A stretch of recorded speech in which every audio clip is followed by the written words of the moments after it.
Okay, so I'm actually doing this playlist today. I know that every video starts with that, but I'm actually doing them today. I'm in the middle of a whole bunch of stuff. But I'm just stopping what I'm doing because there's an article on the front page of The Guardian.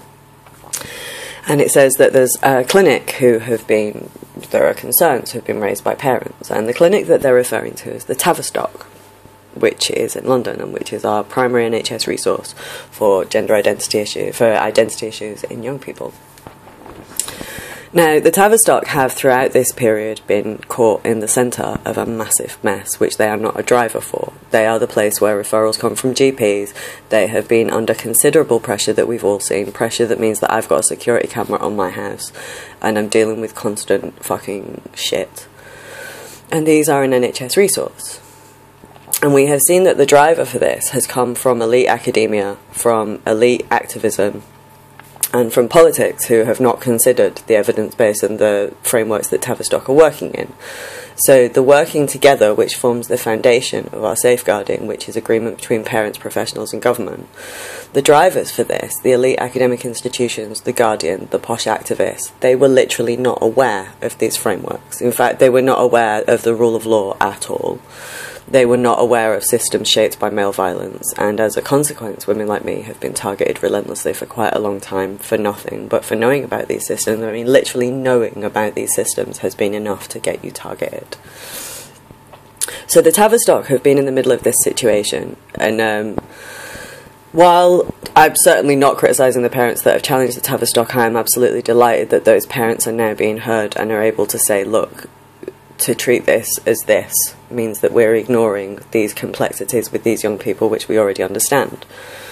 And it's really, really good that Tavistock have had that complaint made, and I have absolute faith in Tavistock in dealing with that complaint from parents. But I want to talk about The Guardian and what they tried to do in that article this morning.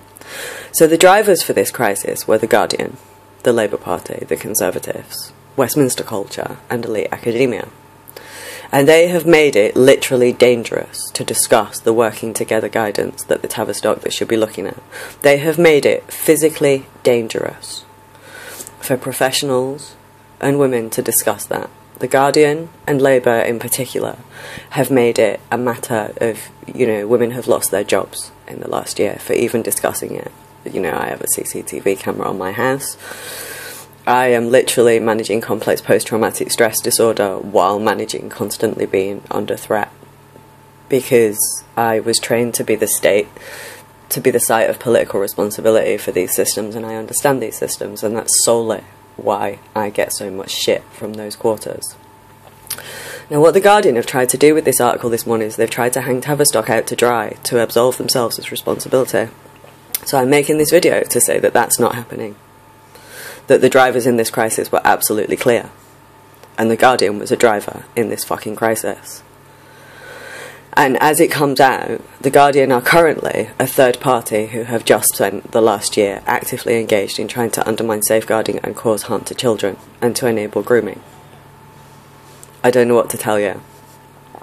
The Guardian are the drivers here. And in that article, trying to undermine Tavistock, who have been placed in the mess that they have made, they have cited Mermaids uncritically, who are an organisation at the centre of a network of abusive males who have acted specifically to undermine safeguarding in the past year. So it's really important when you're looking at these situations to know the difference between a driver and a passenger. Liam Madigan, Jess Bradley, Amy Challoner, they were rewarded for being abusive to women, because that was the culture that they were in. They did not drive this situation. They were just very vulnerable passengers, and vulnerable and dangerous and not different.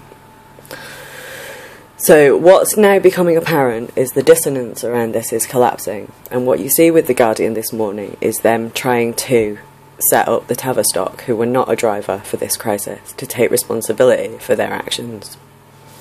Because that's what's at the core of this. The cultures driving this are not used to actions having consequences. Elite social closure means that all these posh kids are used to going, shaping these institutions and getting jobs in policy making and media and never having to know about these things. And what we have demanded is a correction, so that elite institutions are now aware of the baseline rule of law. And what you're seeing is the realisation that we have been successful in that demand, and that we are part of that correction. And part of that correction is The Guardian sticking that on the front page this morning to try and say that they're the big fucking good guys and Tavistock are the bad guys. We know the difference between a driver and a passenger, and Kath Viner better get her staff up to date with the existence of the rule of law that has existed for the last 10 years around male violence, abuse and women, and needs to start getting their staff up to date on the actual institutions that you're claiming voice for, because The Guardian are currently a third party in attempting to undermine safeguarding, facilitate harm to children. And that article today, trying to place the Tavistock as responsible, it's not going to wash. It's really not. I fully support the parents who have complained about the Tavistock. I have absolutely faith that the Tavistock will handle that properly. But the driver for this is The Guardian, not the Tavistock. And we won't be forgetting that. There'll be no sleight of hand where we go, oh look, it's The Guardian, they're talking for us again. No. Harm to children has been done, harm to women has been done, and you will make amends.